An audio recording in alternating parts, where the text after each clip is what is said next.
So this is really exciting, isn't it? Because after years and years of listening to podcasts and getting to the end of the year and sort of waiting for that final episode of the year where they went through their top, normally films, wouldn't it be? Most of the podcasts we listen to are film podcasts. Yes. So top sort of 10 films, top 20 films of the year, and then some of the TV podcasts maybe listening to sort of what they'd really liked in telly that year. Finally, we're getting to do it. So like with no sense of like irony or anything else. I'm just really quite chuffed that we've got to the end of the year. We're still doing the podcast and we're able to do something like nowhere near as good as those, but something along the same lines as those sort of podcasts. Because in previous years, sometime towards the end of the year, we have gone out and in the pub done our film of the year, TV show of the year, absolutely, favourite serial of the year. Yeah, who's our favourite actor? Best performance, and we've done all of that. And we'll just spend the night in the pub just doing that back and forth at each other, and then we'll get really angry because someone will mention something, and then the other one will go, "Oh, I should have picked that ourselves." Exactly. Yeah, but we've actually done research on this. Yeah, we've just had to delay recording to go make notes and shuffle. I've just changed my order a couple of times. You won't let me look at what you've been getting really sort of protective of your screen, and you wouldn't let me look at what you were doing. Well, you know what's at the top. Yeah, I probably do. Well, I probably do. Okay. Yeah, but yeah, we'll see what comes out. It's going to be a bit of a different one, this one, isn't it? Different to what I suppose I would have anticipated if someone had said to me a couple of years ago, "Oh, you're going to end up making a podcast," and then I would sort of laugh maniacally at them. But I would have thought that we would have been able to do a top 10, and this is going to be films in this podcast, so yes. Top 10 films each. We're going to do a separate one for TV, aren't we? So top 10 films each, but I'm not going to be able to do that with you this year because I haven't watched 10 films. I bet you have. No, I haven't. I've gone through the list on Wikipedia and I've gone through IMDb, and I genuinely haven't watched 10 films that were released this year. Right, so once this podcast is over, I'm going to challenge myself to find 10 films that you've seen from this year. I think I'm around about 8 or 9, but I haven't got a 10. Okay, well, we'll see what comes of that then afterwards. Yep, that's a little challenge to get me through New Year's Eve. Remember, after this podcast, we're going back to watch the darts, so, don't let that take up too much of your time. Bit obsessed with the darts at the minute, everyone. Is the darts number one for the TV? Yeah, you know what? I was going to make that joke. Thanks for that. Yeah, I was genuinely going to say number one is the darts because the darts are so good at the moment. Anyway, so what I thought I would do is I've got a top 5. And I've got a top 10. And you've got a top 10. So I was about to say what I thought I would do, but actually, do you have a plan? Because you're quite good at this. So editorial decisions on the podcast as per normal. Yeah. So what I would say is I'll do 10 to 5. Yeah. And then we go take it in turns. Okay. 10 to 5. I don't think I'll necessarily need to speak that much about. But if we get to one, and we'll talk about it when we've both spoken about it. So if I say pick Artemis Fowl, yes, but you've got 5 and you've got Artemis Fowl at 1, just give us a nod. Do it together. Okay, fine. We'll do it. We'll just give us a nod and say it's coming up later. And frankly, if anyone's got Artemis Fowl as their number 1 film of the year, unless they've only seen, even if they've only seen one film, yeah.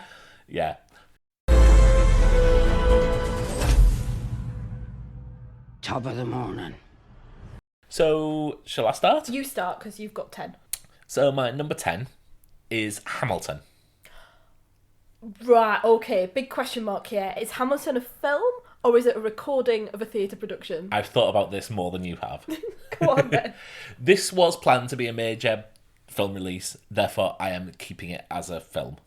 So it was planned to be out in the cinemas. Yes. Is that... I can't remember that far back. When was it the summer that this... Because this was when Disney Plus was launched, wasn't it? Funnily enough, it was July 4th weekend. Oh, yes, of course it was. I knew there was something in the back of my head swinging around there. But yeah, this was meant to be the big release, and then they moved it to They brought it forward a year. Yeah. Remember now. Launched it July 4th weekend. So, yeah... I think this is the year where film and TV have got even closer, taking cinemas largely out of the game for a full year. And there are other things on my list that will straddle that line. But for me, this is a film. IMDb classes as a film. It's in the IMDb top 250.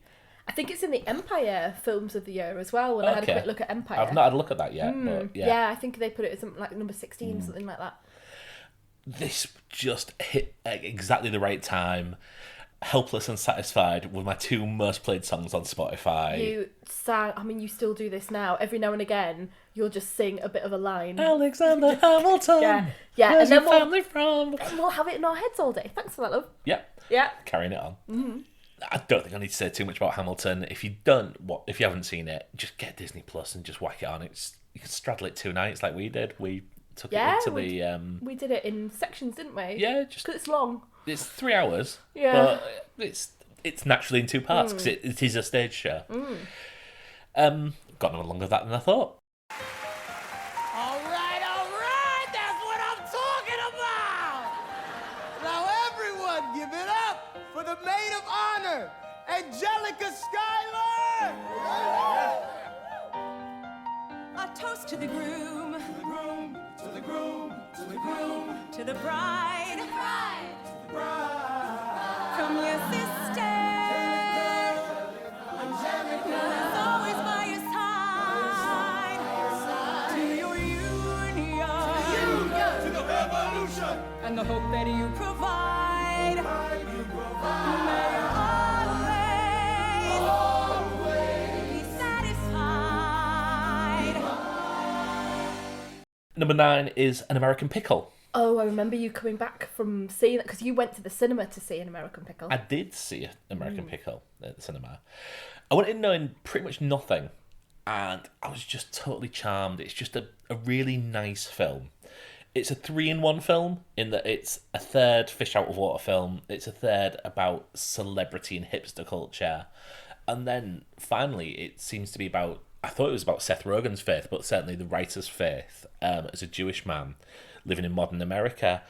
It's the best Seth Rogen performance for years. It's not out anywhere in the UK on VOD or anything yet, but just keep an eye out for it because it's such a nice little film and really, really charming. In old country of Schlupska, I am ditch digger. As far as jobs in Schlups go, it's pretty good. We are the Greenbaums, and we have American dream. I find good job in pickle factory. Sarah, I make this vow. In 100 years, our family will prosper. And then one day, everything changed. Number 8 is Mangrove. So this is the Small Axe, one of the Small Axe films. That's right, yeah. Yeah. I have weighed long and hard about whether this is a film or not. It is a series on the BBC, but it was shown at the New York Film Festival, it was shown at the London Film Festival.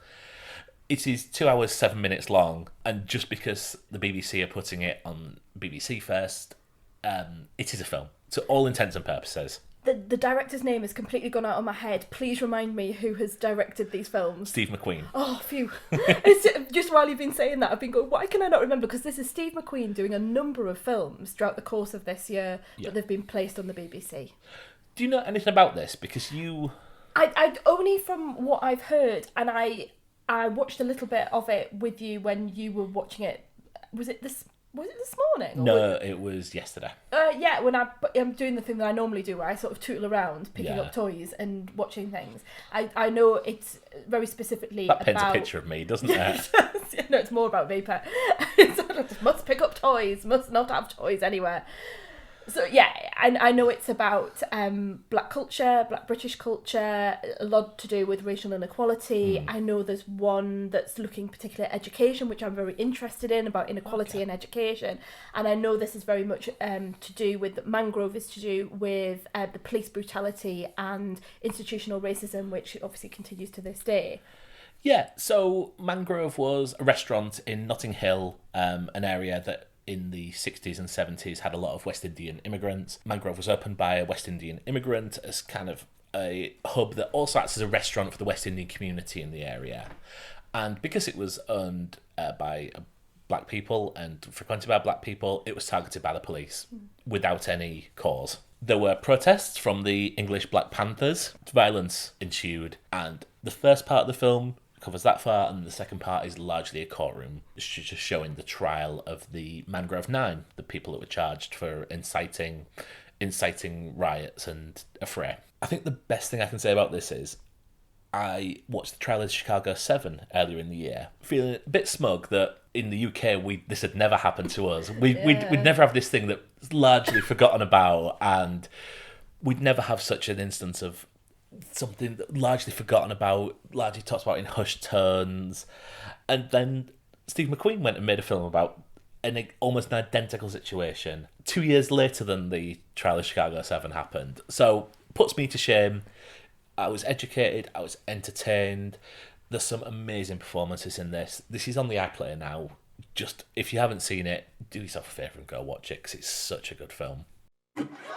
On Sunday, the 9th of August in North Kensington, a demonstration took place against the police, which degenerated into totally inexcusable violence. There may be some who believe that they have been the victim of injustice at the hands of the police. Others who, like parasites, feed on these beliefs and seek to turn them to their own advantage, deliberately creating hate and violence. These defendants are all guilty of the serious criminal offence. This attack on a black establishment is not an isolated event, but a sustained campaign against black people. And today we are saying enough is enough.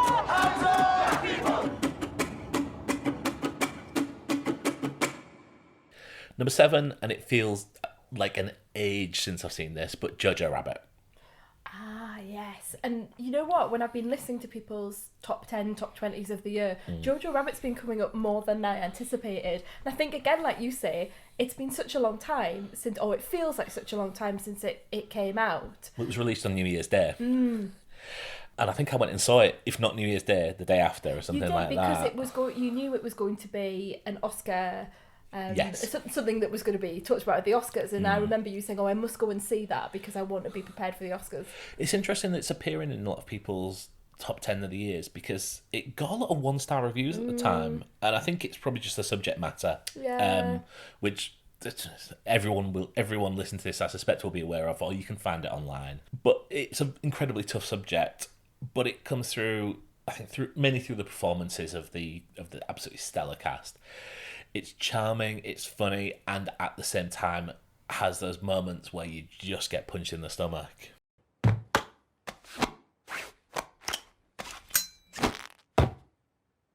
Jojo Betzler, 10 years old.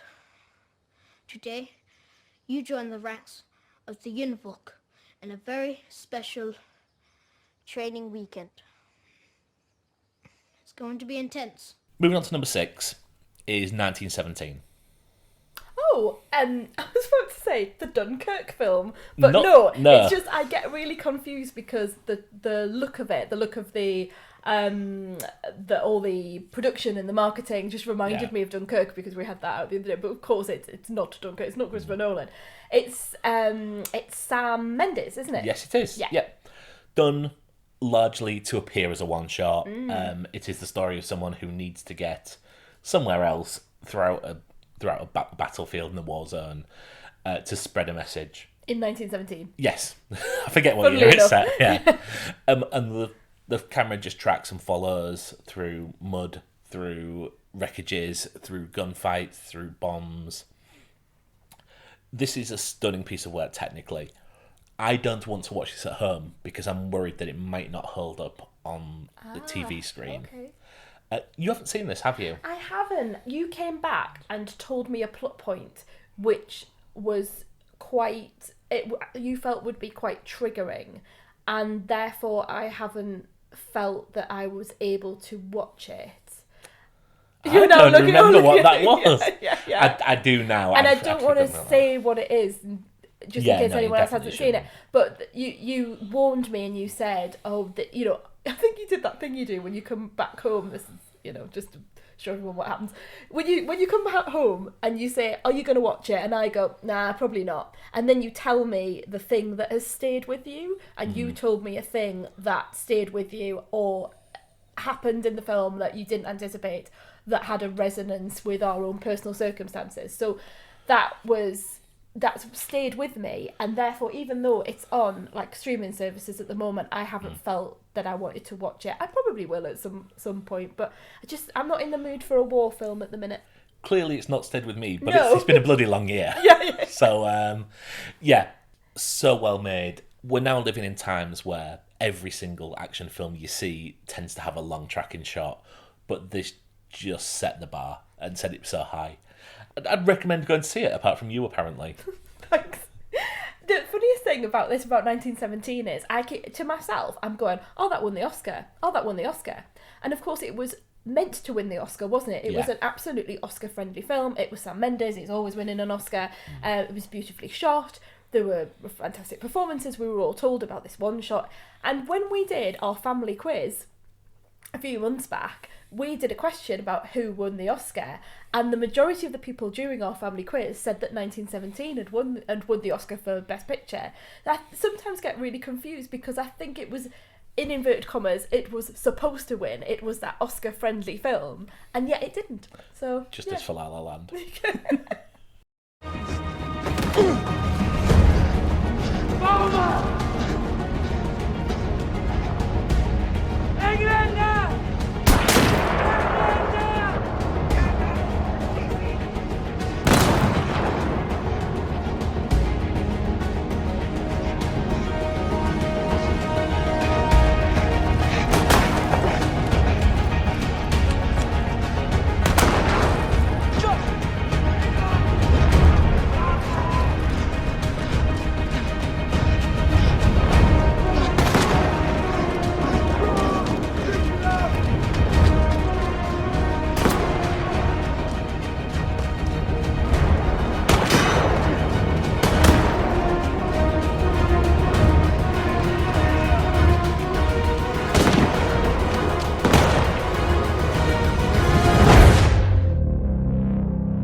Right, so that's my 10 to 6. Okay.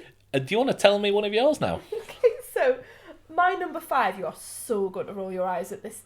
So going to roll your eyes at all my picks here. So my number 5 was Rebecca, the Ben Wheatley Netflix film. In any other circumstance, this probably wouldn't have made even my top 10.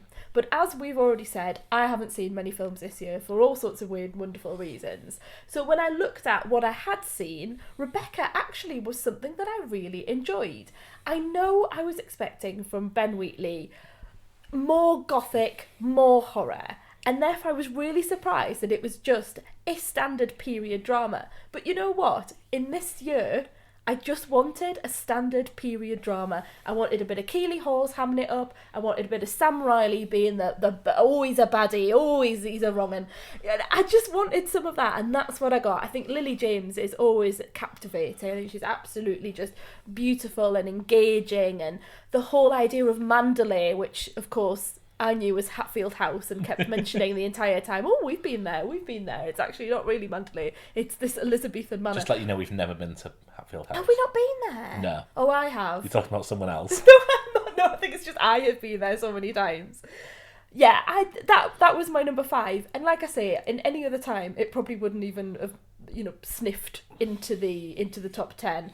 But because I haven't seen many films this year, and I thought, you know what? I enjoyed it. Yeah, I think it got like 2 out of 5. Like even like Peter Bradshaw from The Guardian gave it 2 out of 5, and I can see why.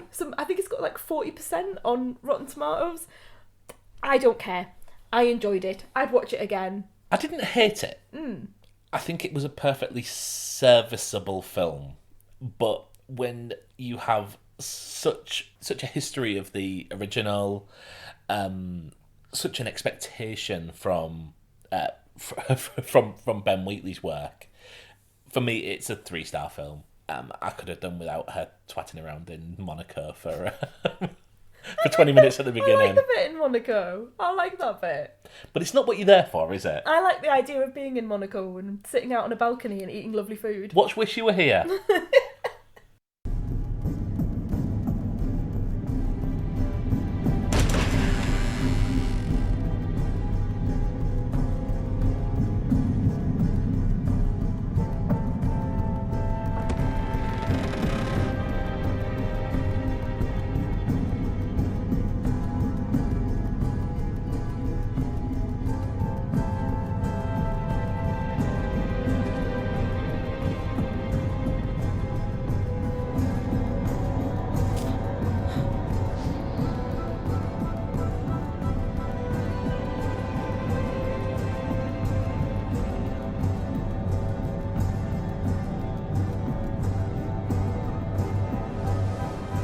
is beautiful, isn't it?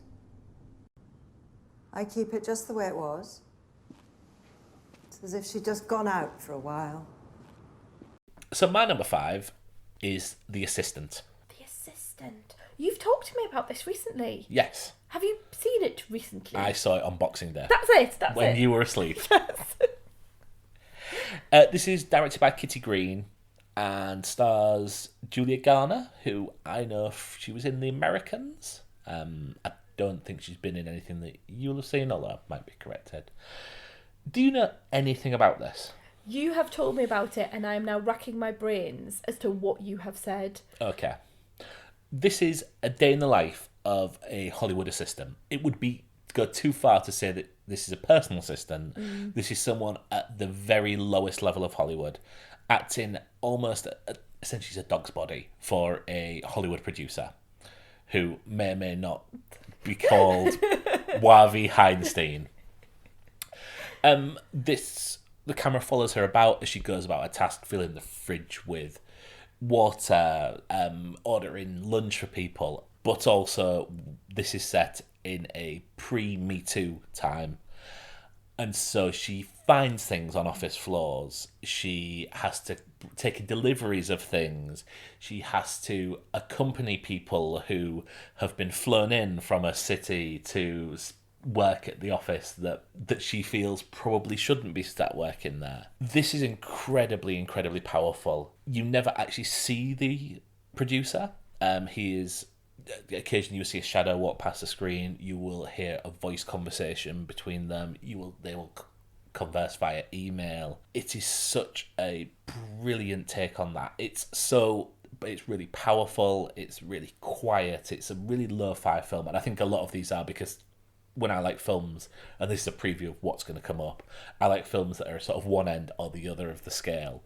And there hasn't been many blockbuster mad cap films this year, so a lot of mine are very quiet films this year. On very my top 5. introspective, aren't they? Yeah. A lot of the things that you've come back and spoken to me about sound a little bit off the wall, but very quiet, very introspective. Think pieces rather than your big blockbusters, which, as we know, just haven't been out in the cinema this year. I'd really recommend this for you, especially. Oh, right, okay. I think you would find this really interesting. It's a female director, and I think you need that just to show some empathy to the situation. I think it could end up being a little more leery with a male director, just by the way it works, and probably someone who has come through the Hollywood system and has seen this happening firsthand. And probably has something to say and has a voice there. This originally started as a documentary.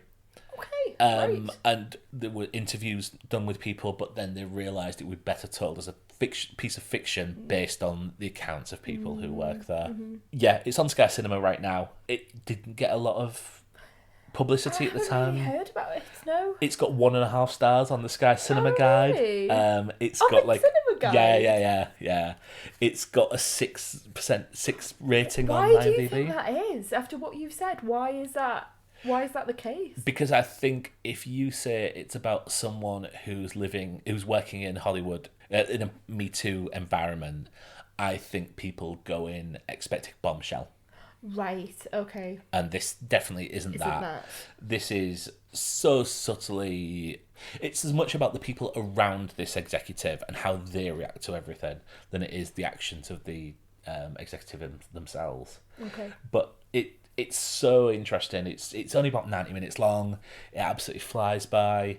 If you can live with almost monotonous scenes of people filling up bottles with Fiji water, then yeah, you'll enjoy this. Interesting. Enjoy is a strong word. Yeah. Yeah. But interesting it's come so high up on your list. Oh yeah, this immediately moved 1917 down, and I did this list, and then this just went straight in there.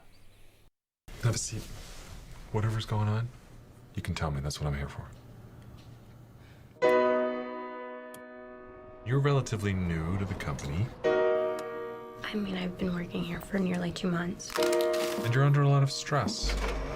Entry-level jobs in this industry are tough, right? Long hours? First one in, last one out. Good night. You're smart. You have to be smart. It's a tough job, but I can see that you've got what it takes. I want those new pages before I get on the plane. He promised them first thing. Where are we at? 200K in 2 points. That's bull. Maybe he can put in a good word for you. No, he'll hire externally. Listen, his schedule has shifted. Does 7 p.m. work? Still at the hotel, or? Yes. What? This is turkey. I said chicken. There's a girl waiting. Oh, her. She's been here before. A few times. What is it? The wife. Say he's in an important meeting. No, say he's in a screening. Where is he? What did you say, son? What did you say? They told me you were smart. I overreacted. It was not my place to question your decision. I will not let you down again. Your number 4. So my number 4, where is it? My list isn't quite as good. I have a pink post-it note in front of me rather than your beautiful list. So my number 4 is Tenet. I'm looking at you thinking, is Tenet going to be anywhere on your list? Nowhere near. Nowhere? No. Not on your list at all? Not on my list at all. So can we talk about Tenet? We can. Now, I know that Tenet has not been appearing on anyone's list this year. I've looked at the Guardian's list, my usual newspapers. I've looked at Empire. And I've listened to quite a few podcasts as well. Not all of them yet, so I can't say it's on all the ones that I've listened to. But from what I've listened and read so far, Tenet is not appearing on anyone's lists. And you know what? This may be me being ungenerous or thinking about this too much, but there's part of me that thinks that there was so much hype around Christopher Nolan's Tenet.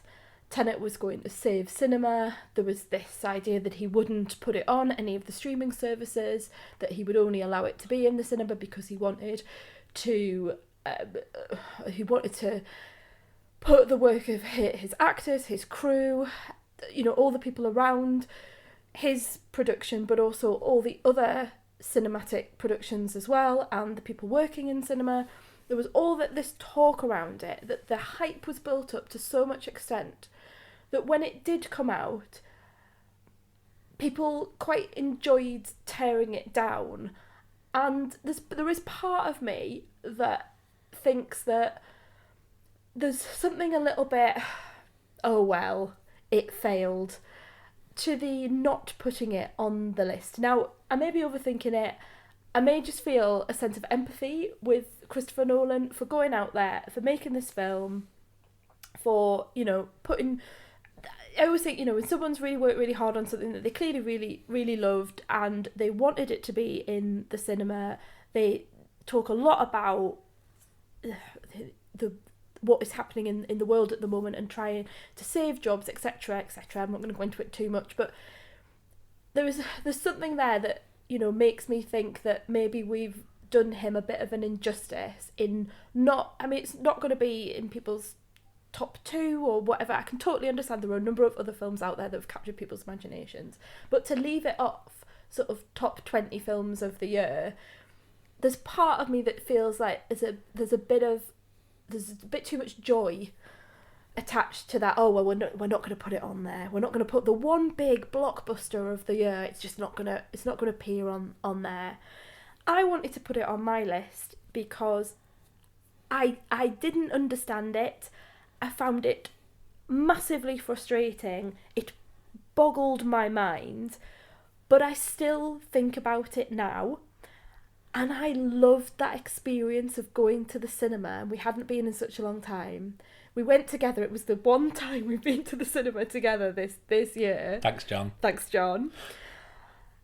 We had a really great time as a couple going to the cinema, and it's bound up in all of that, and I know it is, and I'm making that point now. It's not just, oh, I love the film. I thought it was totally bonkers. I didn't understand it. You had to explain it to me on the podcast. I still don't quite get it. But I want to watch it again. I'm desperate to buy it and to see it again.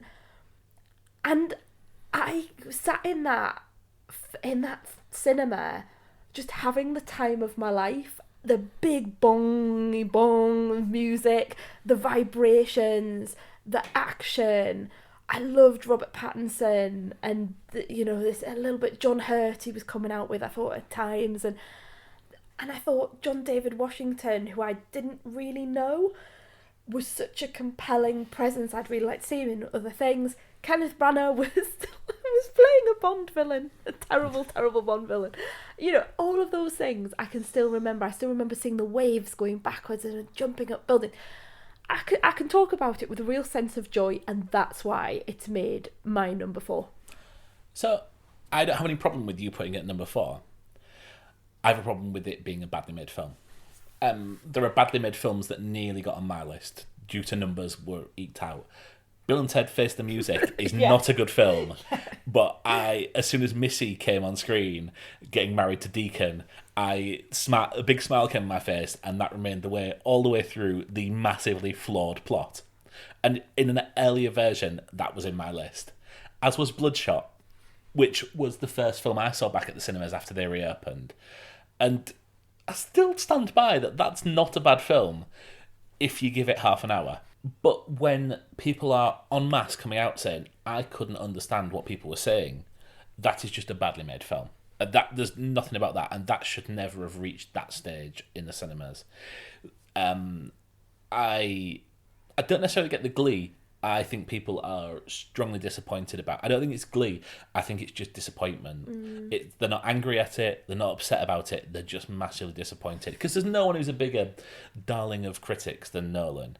I mean, even Dark Knight Rises got good write-ups, and that's not a good film for me. I would like to watch it again because I'd like to be able to put subtitles on and see if I can understand what's going on. Yeah. But yeah. Fair. If it's made you happy, then that's a good thing. Yeah. And I wouldn't begrudge you that. But you're wrong.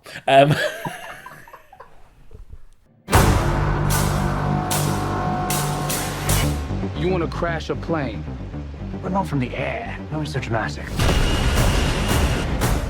Well, how big a plane?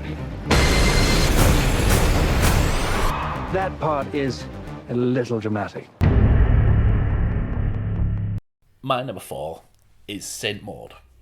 I thought Saint Maud would be higher for you. Any other year, any of my top 4 could be number 1, and might be number 1 jumping around. There are. I'd say that I think there are 3 better films than this, but Saint Maud certainly struck a chord. And it's the darling of the critics this year. Isn't it? I feel quite annoyed because I feel like I'm coming out going, yeah, this little film.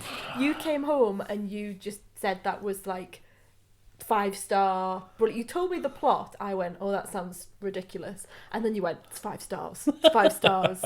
And you were totally taken by it. And then everyone else started talking about it as well. Now, do you think that... Before you go into... Sorry, you've just opened your mouth to speak. But now I'm going to ask you a question.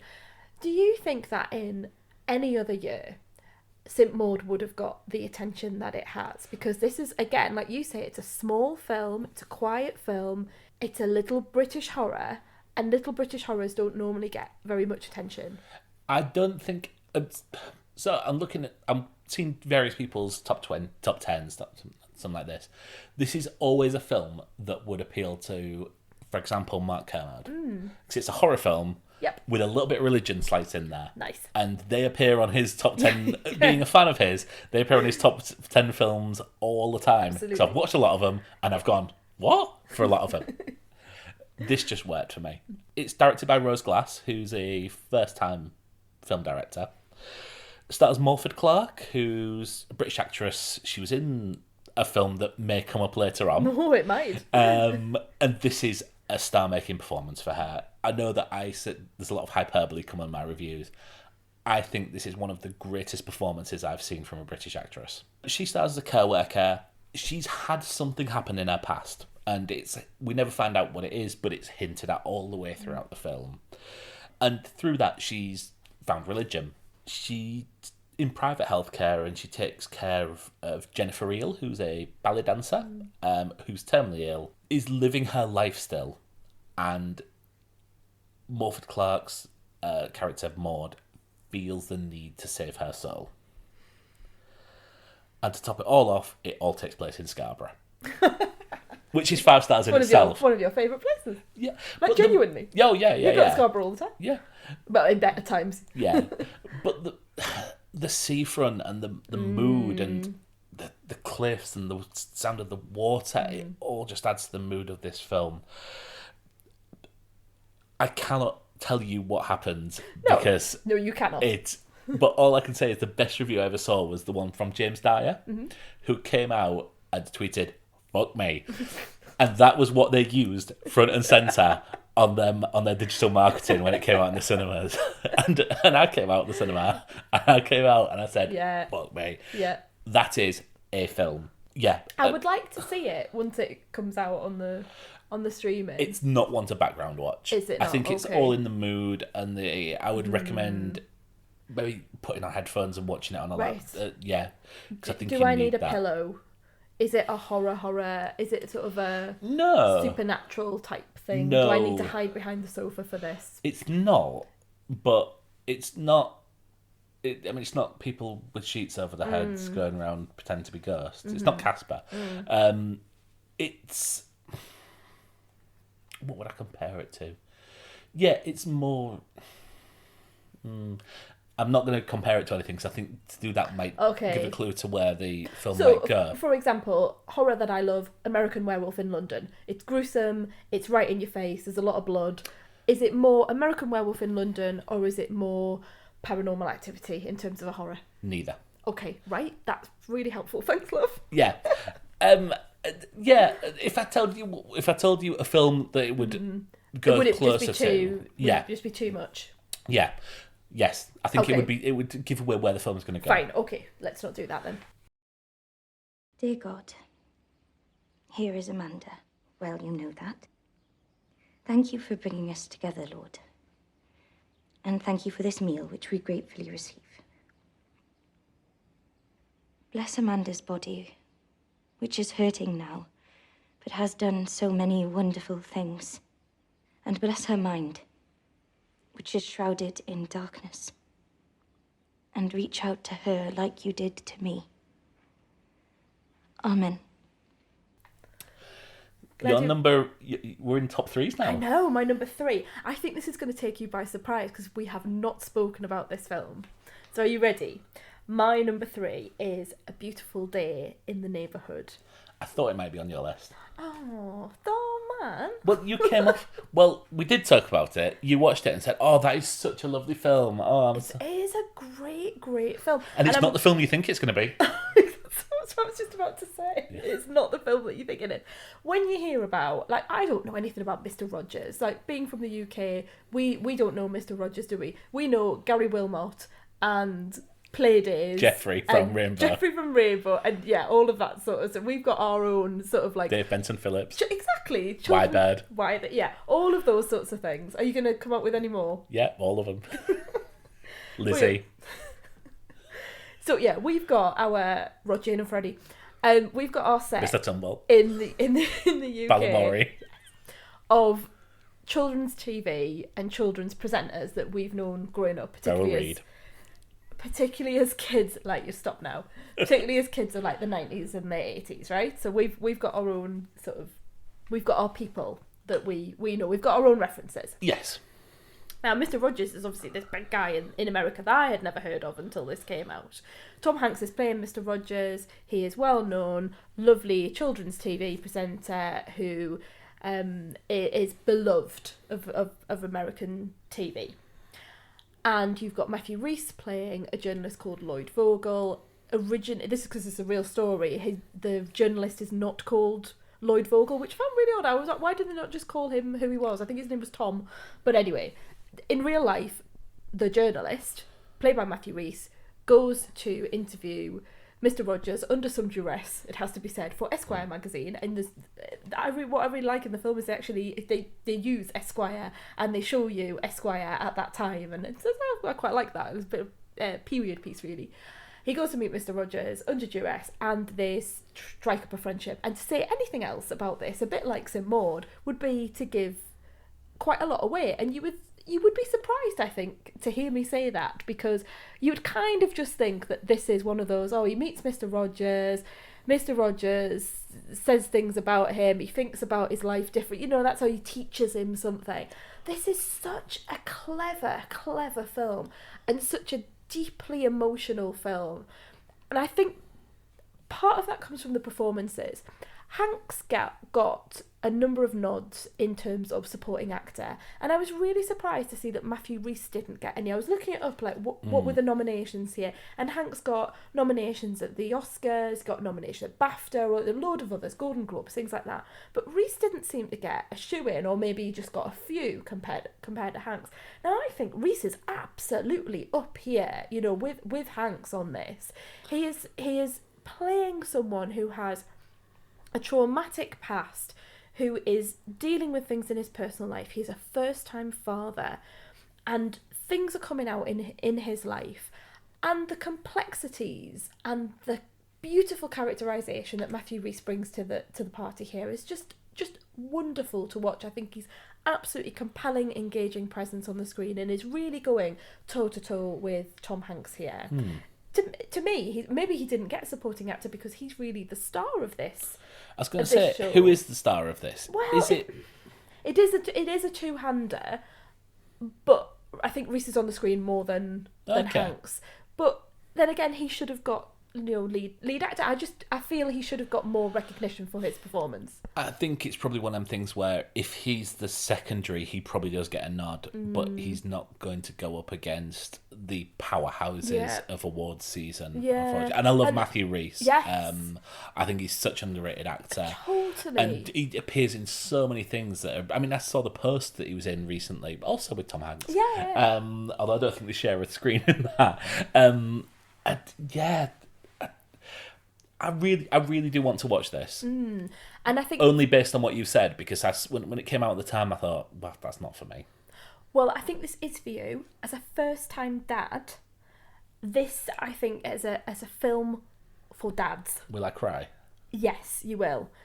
It really speaks to. There are a number of women in the film, but I think this is absolutely looking at parenthood from the point of view of fathers. It's really looking at fatherhood. So it's looking at Lloyd, and Lloyd is the journalist in this, Matthew Rhys. So he's looking at, he is a first-time dad. Is he going to revisit the sins of the father? There's a lot of that sort of thematic of, you know, what did my dad do? Am I going to be the same as my dad? Looking at Mr. Rogers in terms of, he's almost like a dad to a nation. He is acting as a parent to a nation, but the film isn't scared to look at, maybe, I don't want to say a dark side of Mr. Rogers, because that sort of like implies that there's something sort of wrong going on there, but, you know, has he made parenting mistakes in his life? Because people put him on a pedestal and say, oh, he's so good with all these children, and indeed the film shows him being that way, and yet with his own children, has he made errors in his parenting? Would he want to do something differently? You know, I think there's this beautiful thread of fatherhood going all the way through it. My other point to make just before we move on is the direction. When I keep saying this is not what you think it is, I think you think of a film like this, a bit of like almost like a biopic, where it's going to be, you know, it's a biopic by numbers. You're going to meet the journalist, he's going to meet Mr. Rogers, he's going to learn something, you know, it's just going to be like that. There are some quirky directorial decisions here. There was a framing device at the beginning of the film that I'm not going to talk about, because when I sort of saw it, it really took me back, and I thought, wow, this is not what I thought this was going to be. And then I thought, oh, well, it's quirky, it's fun, off we go with the film. And yet it kept coming back, and I really enjoyed the innovation in terms of the direction. And the director is Marielle Heller, who directed Can You, I always get this wrong, Can You Ever Forgive Me? I was like, can you forgive me ever? ? She's 41, she's done Can You Ever Forgive Me, she's done this film, and she also did another one from a couple of years ago. We were talking about this the other day. Yes, we were. It must be something we've watched recently. No, it's not. It's something I think we've got on record. Diary of a Teenage Girl. That's it. So I think she's only done 3 feature films. Weirdly, she's appeared as an actress in The Queen's Gambit that everyone's been going on about, and I still haven't watched yet. Okay. You know the TV show, The Queen's Gambit, on Netflix? She's also an actress in Popstar Never Stop, Never Stopping. Yes, I saw that. She's like a documentary, when I looked up on Wikipedia before. Yeah, so, you know, more points for her. One of the things I really enjoyed learning about was like she's 41, she's got a couple of kids. She insisted on ensuring that they did 10-hour days on set with no lunch break so that people could go home and be with their children at night time. So she's starving the staff. What a tyrant. No, but you know what I mean? Like, not having like 3 hours for break, a big break for lunch, everyone goes off. It's, you know, you eat around when you can, but you go home and you're not there till 2-3 in the morning. So I thought that was really interesting in terms of women in film. I want my lunch. You're going to get your lunch, don't worry. No one's taking your lunch away from you. And this is on Sky Cinema right now, isn't it? Yeah, so, yeah. Beautiful film. Go out and watch it. Brilliant. Bill was right. You love people like me. What are people like you? I've never met anyone like you in my entire life. Broken people. I don't think you were broken.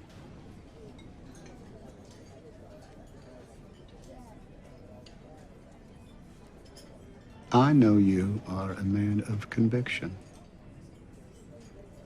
A person who knows the difference between what is wrong and what is right. Try to remember that your relationship with your father also helped to shape those parts. He helped you become what you are. I need to look at you for this one, see if we talk about it now. Okay. My number 3 is Parasite. Let's talk about it now. Is it not on your list? Oh, no, it's my number 2. Oh, okay, so that works. So that's what I mean. Yeah, like, so that works. Right, so that works. Yes. Right, okay. Okay. Having said that, I don't think there's anything else that needs to be said about Parasite. It's really difficult, isn't it, to have a conversation about Parasite? See 20-minute podcast that we recorded on it. See every review. I think it's made a number of top of the list. That came out grammatically A number wrong. of top of the list. Top of the list. But yeah, it's the top of a lot of lists, isn't it? It's number 1 in a lot of lists. I don't think it should be number 1 because I think I prefer. I have problems with the ending that I don't have on the 2 films that are above. Yeah, I think that would be the one thing.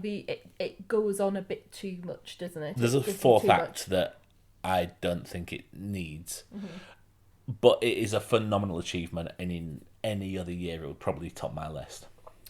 I really remember us sitting watching it. I knew nothing about it and had waited for ages to see it, and we just didn't move. And normally, you know, pause it here, go for a drink, come back down, baby cries, go and sort him out. And actually I think he was really good that night, and we just sat and watched this production that was so intricate, watching this family infiltrate another family, and some real moments of comedy, but also moments of, you know, hand over your mouth. There's a particular bit I'm thinking about where one family is in a room where the other family members don't know that they're there. So Yes. not giving anything away for people who haven't seen Parasite. And you are seeing the characters overhearing things that they wouldn't have typically have heard. And there's so much in there about class and about privilege, and it just is so heartbreaking but mortifying at the same time. There are lines in that film that stay with me. I don't think it's actually a spoiler, but I'll be blessed by the lovely weather by this weather last night, and I think it is nearly perfect apart from the last 5 minutes, but it's still a 5-star film. I would recommend it to anyone. I think we said at the don't be put off by the 2 inches at the bottom of the screen. I think it's easily accessible. I think after 5 minutes you don't even notice that you're reading subtitles. It's beautifully shot. I want to live in that house. Apart from one thing about the house. Yeah. I think it's brilliant. And see other podcasts about this. Yeah.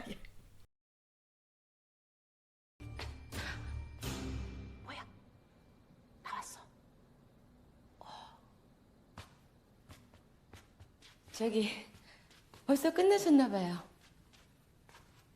어머님, 제 옆에 와서 좀 앉아보세요. 다송이는 올라가 있어.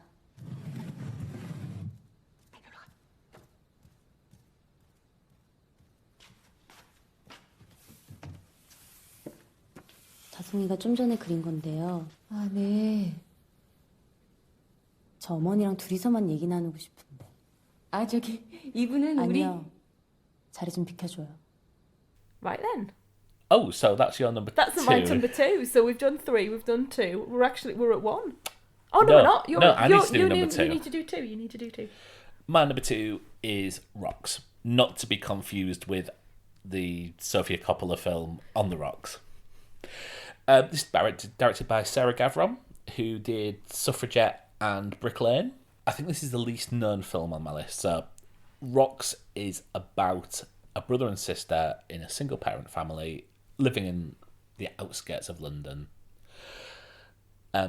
One day they come home from school and their mother has left them a note saying she has to go away for a while.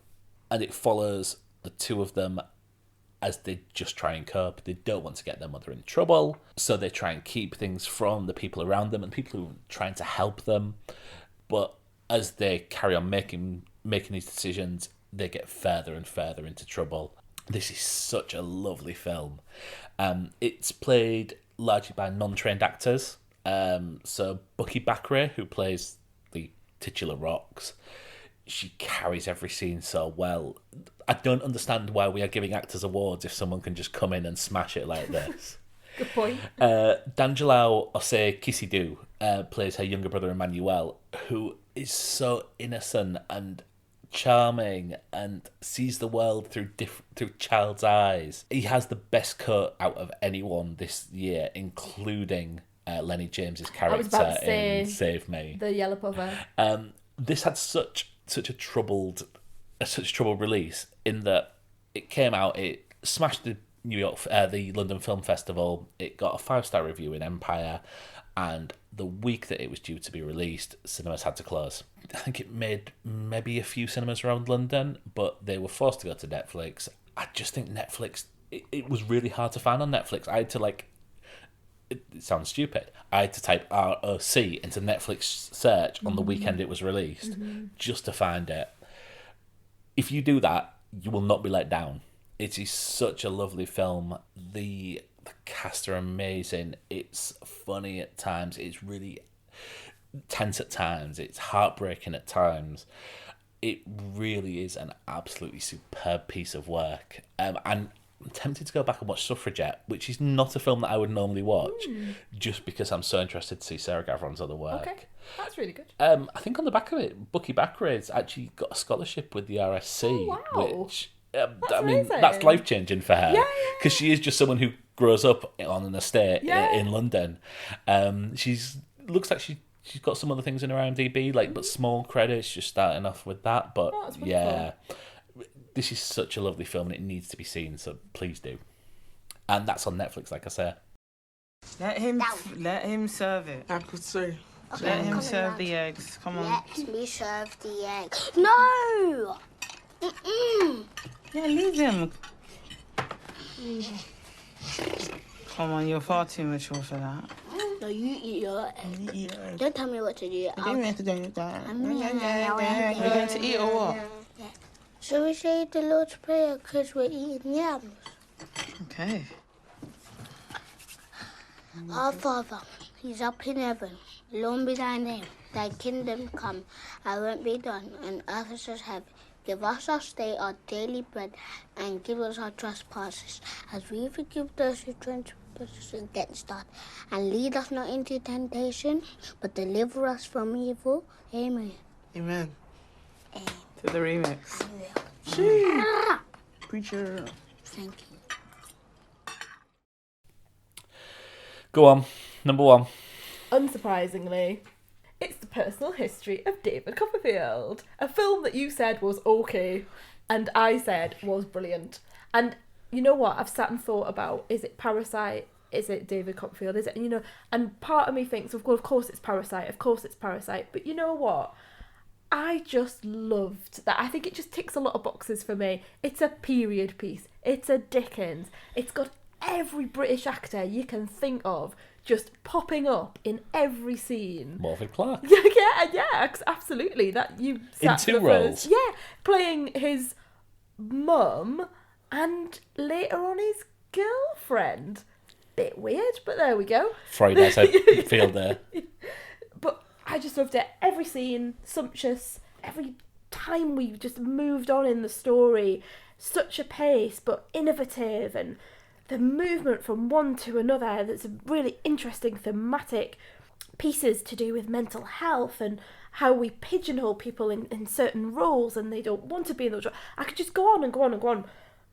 But the main thing for me, because I was thinking about this in the car on the way home today. I've been to Tesco and I've come back and I've gone, why do I love this film so much?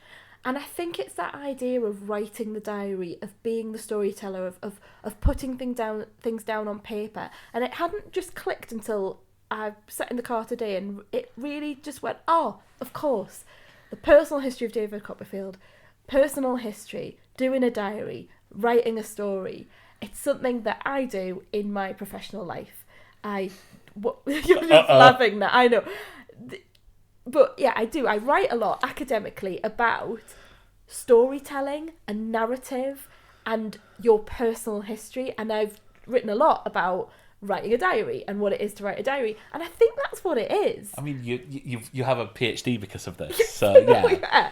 So that, of course, didn't hit me at the time. But now that I've thought about it, it was like a bit of a light bulb going off. Well, of course, those little scraps of paper that he has throughout the film, which writing down his life story, just reminds me of things that I do within my professional and in my academic life. So I think that's why it has such a resonance with me. And that's why it's my number one. I'm glad it's your number one. It wasn't in contention for me. I'm glad I watched it. I enjoyed it. I've seen so many films this year that it didn't get close to the top 10.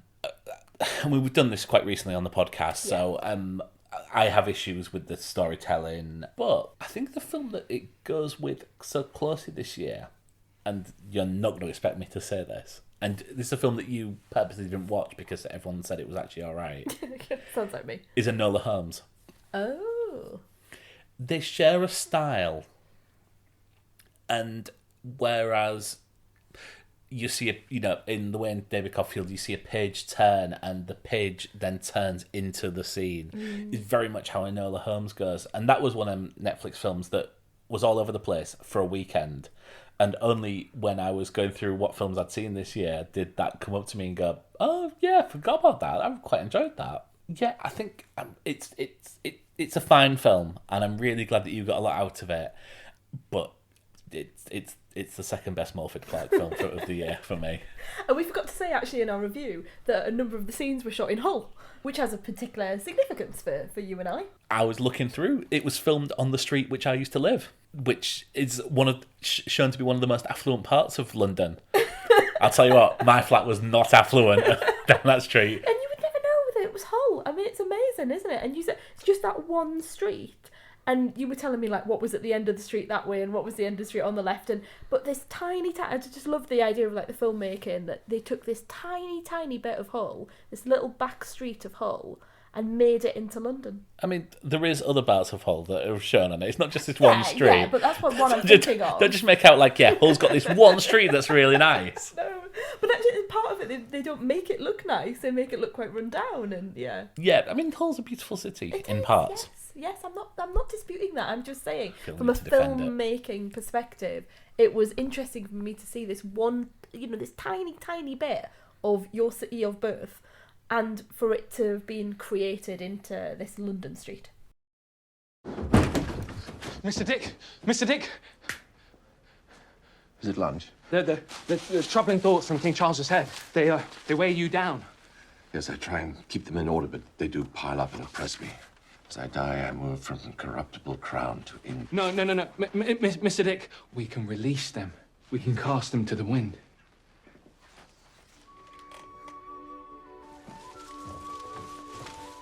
I can't say that I'm feeling much better.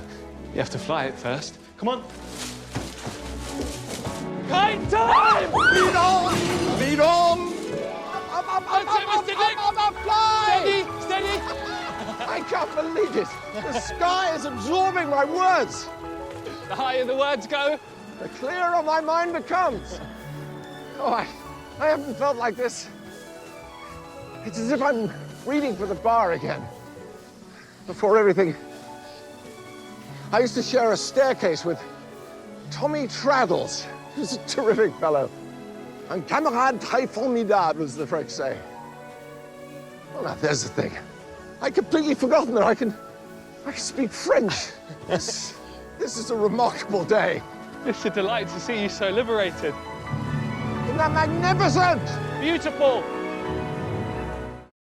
Right, number one. I'm trying to think what it could be if it's not going to be Parasite. My number one is Never, Rarely, Sometimes, Always. And you will sense the change of tone of the voice here. So this is directed by Eliza Hittman. I think she's done one indie film in the past, but this is largely her first mainstream film. This is the story of Autumn, who's played by Sydney Flanagan. She's a 17-year-old girl who lives in rural Pennsylvania, who finds herself pregnant.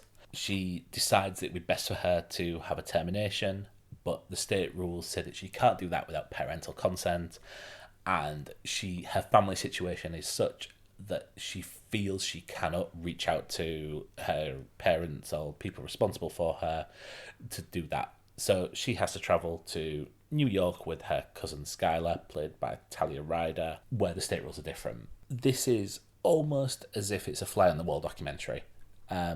It's filmed very intimately. You get to know these girls just by them hanging around New York City, just them killing time overnight because they don't have a lot of money. There's not a lot of things they can do to eat or anything like that. So they just have to spend time just walking the streets and meeting people and trying to find things to kill time.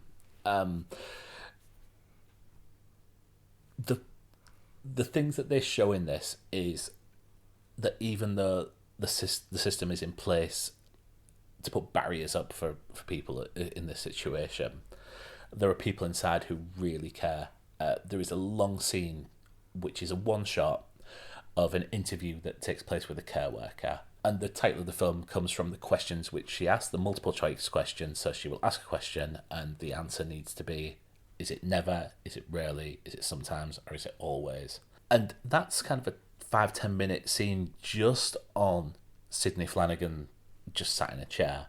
But it never feels like it because the questions tell you so much about this. We don't get backgrounds on these characters. There's not an origin story or anything like that. It doesn't start with two people in a car or anything like that, as could so easily happen.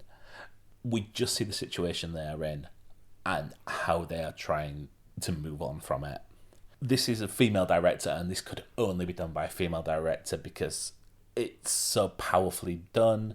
It doesn't romanticize any of the situations that they are in, but nor does it judge anyone. And I'm just looking at my list, my top 5. 4 of them are female directors, which I think is a definitely positive thing. Yeah, absolutely. You've not seen this film? No, I haven't. It's not something that I feel that I can watch at the moment, having had some of the experiences that I've had recently. I'm avoiding anything to do with pregnancy, no matter what that is, with absolutely no worries about watching a film with termination or anything like that. I think, interestingly, from a political point of view, I'm really pro this film showing the barriers that are put up, particularly, not necessarily just for young women, but for all women in various different situations. Not being able to access healthcare. There's been a lot of work politically done around that recently. So I'm really for, and I know you might be like, don't, maybe the politics, but I'm giving one-word answers here because I feel that a 40-year-old man from the UK does not need to be weighing into this situation. I think I agree entirely what you say. Yeah, completely. I think it's a really important film, and I like the idea that it is. And whilst I won't be watching it for reasons of my own, personal reasons, in terms of I'm just not, and I might be in 10 years' time, I don't know, but I'm just not got the headspace at the moment to watch a film about someone being pregnant, no matter what the circumstances. Yeah. I just think this is just so important to show the journey, to show how difficult it is to show these experiences on the screen. Yeah, well, I 100% agree. And I went in knowing the subject matter, but not anything else about it really, and I was just blown away. It's so well made. It's so good. The chemistry between the girls. It, like, when I say it could be a fly on the wall documentary, I really mean it. The people they come across where you get to know them and you think you know them, and you wonder about the motivations of the people involved. Yeah, there are guys who see two girls who are on a bus to New York who claim that they're in their early 20s. Yeah, I can't speak highly enough about this, and I fully understand the reasons you don't want to watch it, but I really wish you would, so I could talk to you about it more. And it's not about the termination. It's not about the inverted commas, the politics of it all, because I agree with the politics. It's just not for me at the moment. Yeah, I'm really excited to see what Eliza Hittman's next film is, because this is stunning. This might be in my top 10 films of all time. It moved me that much. Don't let the sun catch you crying. Tonight's the time for all your tears. Your heart may be broken tonight, but tomorrow in the morning light, don't let the sun catch you crying.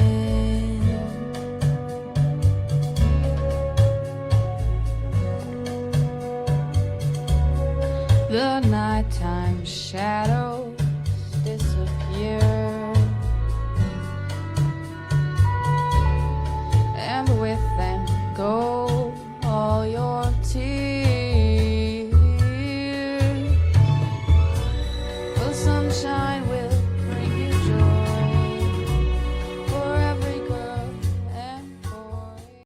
A good year for cinema then, given everything that's happened. I would say it's a bad year for cinema. It's a good year for film. No, but I mean for you, like, if that's going to be in your top 10 of all time. Oh yeah. I mean, between Rocks, Never Really, Sometimes, Always, and Parasite, any of them would be number one in most years. And I think maybe it's just the situation we find ourselves in that I've gone for very bleak, very small, very insular films. Not bleak, really. That's not really fair. I think some of the subject matters are dark. They're not exactly light and fluffy. I would I'd say certainly Rocks. When I talk about the subject matter, that's not the mood of the film. The mood of the film is at times like that, but it's also quite joyous at times, and it is the banter of the girls between themselves are so good. I'm reviewing something else now, but I'm going back to number 2 film. But I think it's been a very, very good year for film, despite there being no blockbusters, and despite me still having yet to be able to see Wonder Woman 1984 without breaking the law. You're just itching for that. You keep mentioning that like every day now. You do know that. You mention Wonder Woman 84 every day. Because it's now on my timeline. It's now people giving their opinions on it. Seeing it, yeah. And I've muted all the hashtags, but I'm still seeing things come through. Yeah. I genuinely thought that this podcast would be about 20 minutes, 25 minutes. We are hitting way beyond that. Isn't that interesting? How long have we gone? We're over an hour. Well over an hour. So I've got a lot of editing to do. Well, enjoy that. I will. We'll make TV a little bit snappier. Yeah. So we've done top 10-ish, my top 5 of films. We're going to do top 10 TV, and that will be a lot better because I have watched a lot of television. And I think there's more crossover there as well. Yeah. So it's we going to watched be less TV together, didn't we? Yeah, it's going to be less us telling each other about TV shows. Yeah. Wonder what your number one's going to be. I'm just going to look at my list. And I know what it's going to be. Up to you. Yes. Have you done it already? Have you done your list? My list done, I yeah. haven't done my list yet. I'm going to have to get on. Right, back to the darts. Right, well, that's Elaine's number one. Yeah, it is. Right, We just want to say thank you to everyone, all our friends, family, and anyone who's listened, really. I think we started this in March, was it? I think so. And it was just basically just to keep us sane during the first lockdown, and we've had so much fun doing it. It's got us speaking to people who I never thought we'd speak to. It's got us appearing in the papers, for God's sake. So that's random. Yeah. And you have some great moments, don't you, where your phone will just beep and totally randomly one of your mates will start quoting things that you've said on the podcast back to you. Yeah, pointing out my mistakes. I got a nice one saying, just listening to Bob Marley the other day, which is nice of them. Just anyone who's listened, it really means a lot to us that, like, just something we do just to keep ourselves amused and happy. It means a lot that a lot of people really enjoy it. So, I mean, it's a real bonus. I think we'd carry on doing it if no one was listening. But please carry on. Yeah, please carry on. And we really want to say thank you to the podcasters who have really supported us this year as well. We're very new to podcasting, having listened to podcasts for years. We even went to a podcast festival, for heaven's sake. Do you remember? I do. We went to a podcast festival a couple of years ago and watched our other favourite podcasters out there sort of doing their thing. We never thought we'd be doing this. But we've really been overwhelmed by the support that we've had from the podcasting community. As I've now come to learn, it's called the Podern family, which I learned pretty quickly. I'm not happy about that. This is the end of the podcast here.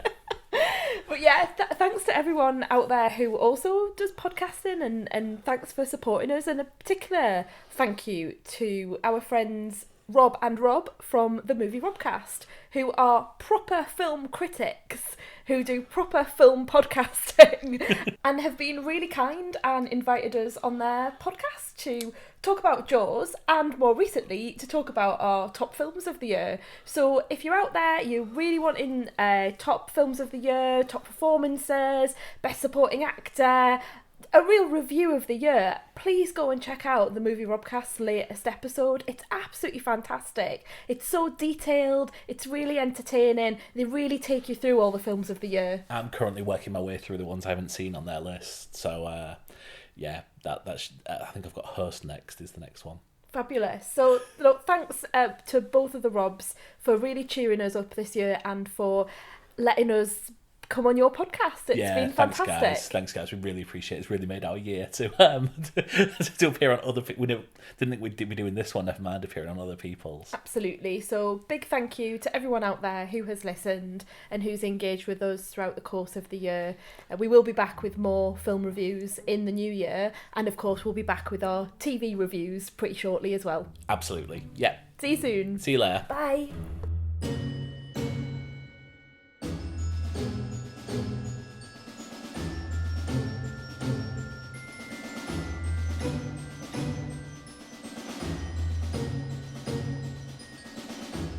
Before you go, just a reminder that you can subscribe to the Honeymoon Period podcast on Apple Podcasts, Google Podcasts, Spotify, or anywhere else you get your podcasts. You can join in the conversation on Facebook, Twitter, and Instagram. Just search for The Honeymoon Pod. Finally, if you like this episode and you think someone else would too, please share it.